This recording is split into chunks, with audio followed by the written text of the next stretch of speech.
বন্ধুরা দেখো একটু রেডি হয়েছি আর এখনো বাইরে বৃষ্টি পড়ছে।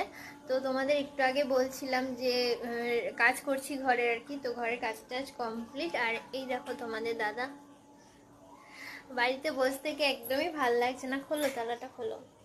তো তোমাদের দাদাকে বললাম, তখনই বলেছি সন্ধ্যেবেলা যে ওর একটু কাজ ছিল, দিয়ে ও বাইরে গেল। দিয়ে আমি বললাম তাহলে ঘুরে এসো, আমি তাহলে একটু বেরোবো। যে বৃষ্টি পড়ছে, বলছে কোথায় বেরোবে? আমি বলছি যা এমনি ঘুরে আসবো, ভালো লাগছে না বাড়িতে বসে। এই পাড়ার সামনের মোড়টায় একটু ঘুরে দি চা খাই, তো চায়ের দোকান আছে, চা খেয়ে চলে আসবো। আর বাইরে এখনো বৃষ্টি পড়ছে, এখনো। কি অবস্থা দেখো, আমাদের উঠোনটা দেখো, এই দেখো, ঠিক আছে, ঝিরঝির ঝিরঝির করে এখনো বৃষ্টি পড়ছে। কি অবস্থা ভাবো। তো চলো এখন বাইরে যাই, দেখি কি পরিস্থিতি। একদমই ঘরে ভালো লাগছে না, তাই একটু বাইরে যাচ্ছি। চলো, টাটা।